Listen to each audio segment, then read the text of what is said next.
Long before the marble busts and Instagram quotes, Stoicism was not a self-help manual.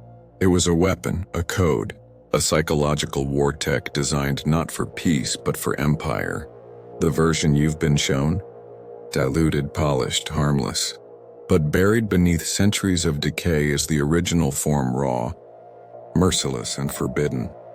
And it begins not in public scrolls, but in whispers. Epictetus, the crippled slave who became the shadow mentor to emperors, once told a student, "What is necessary is not written." These were not the lessons taught in public forums. These were the private transmissions, transcribed by night, hidden in wax tablets, burned when Nero's secret police began to circle. Because real Stoicism was dangerous. It bred men who could not be manipulated, men who bent pain into discipline, chaos into order, loss into leverage. Nero feared it. He ordered the destruction of the scrolls of black, stone texts that detailed the early xenocodes, rituals of the original Stoics in the painted stoa before they were tamed by academia. Only fragments remain. A single line survives in a vault beneath the Vatican. To master the self is to dethrone the gods. Marcus Aurelius himself had access to these forbidden codices. He did not write meditations for the masses. He wrote them in war camps by candlelight, as a soldier priest sharpening his mind like a gladius. He was not journaling. He was encoding mental weapons for his son who would never deserve them. That lineage, meant for a sovereign ruler, was buried when Commodus collapsed into decadence, but the teachings remained guarded by a handful of renegade Stoics who refused to bend, a quiet brotherhood of mental warriors ungovernable by empire or church. And now, after 2,000 years, those teachings are bleeding out again. Why? Because the world is crumbling. And as it falls, the system fears one thing more than anything else: men who cannot be broken from the inside. Marcus Aurelius had a phrase for it: the inner citadel. Not a metaphor, a construct, a mental fortress built brick by brick, thought by thought, discipline by repetition, until no external pressure, no lie, no manipulation, no loss could breach it.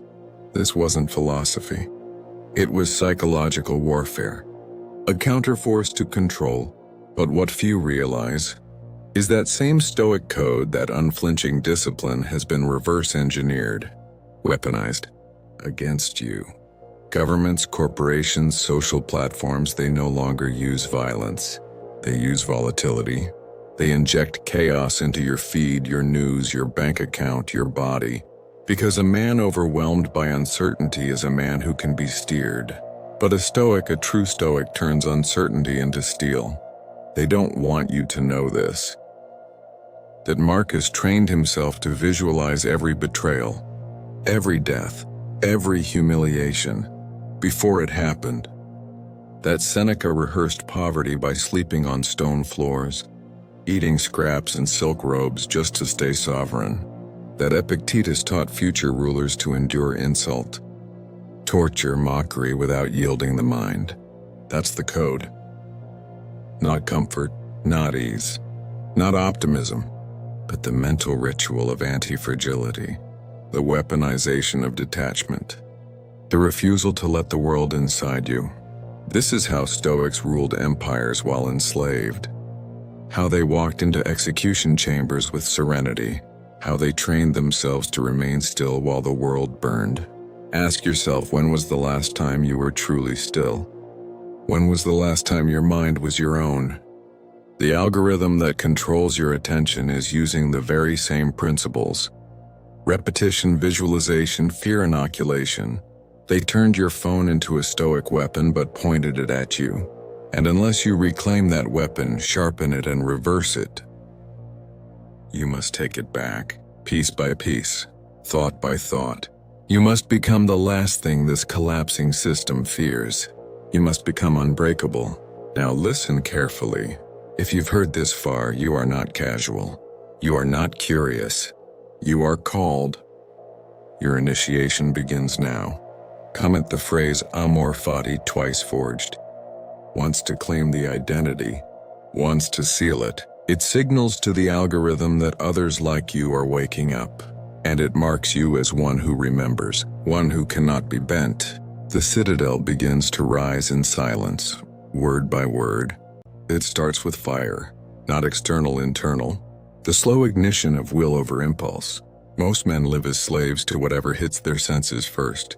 Pleasure, fear, anger, praise. But the Stoic pauses. He separates stimulus from self. He forges space. That space is freedom, and from that freedom he shapes reality. The ancient Stoics had no luxury of illusions. They stared into the abyss daily. Death was not abstract. It sat beside them at meals. It watched their children sleep. So they made death a friend. They kissed it good morning. Memento mori was not a quote. It was a blade they carried, not to end life, to sharpen it.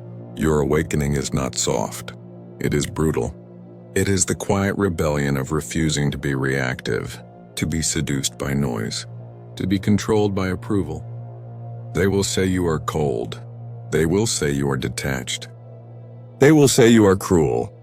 Let them. The Stoic does not crave to be understood. He craves to be free. Every emotion, every thought is tested at the gates of the citadel. Does this serve my higher self? If not, it dies. That is the law they hoped you'd forget. Because once you live by it, they cannot sell you their cures, their validations, their addictions, their identities. You become sovereign, a republic of one. You begin to ritualize the discipline. Cold water becomes baptism, fasting becomes clarity, pain becomes a teacher, stillness becomes power. You feel yourself return to the form men once knew, when steel was drawn not from weapons but from thought, and something ancient awakens. It is not loud. It is not violent. It is calm. It is final. It is the part of you that remembers, before comfort, before consumption, before corruption. This is what the emperors felt as they walked the palace halls in silence, knowing their kingdom was not marble, but mind. And now you know it too. Never again will you ask for permission. Never again will you beg to be saved. You are not here to be ruled. You are here to remember. Welcome to the ungoverned. Welcome to the twice forged. Now rise.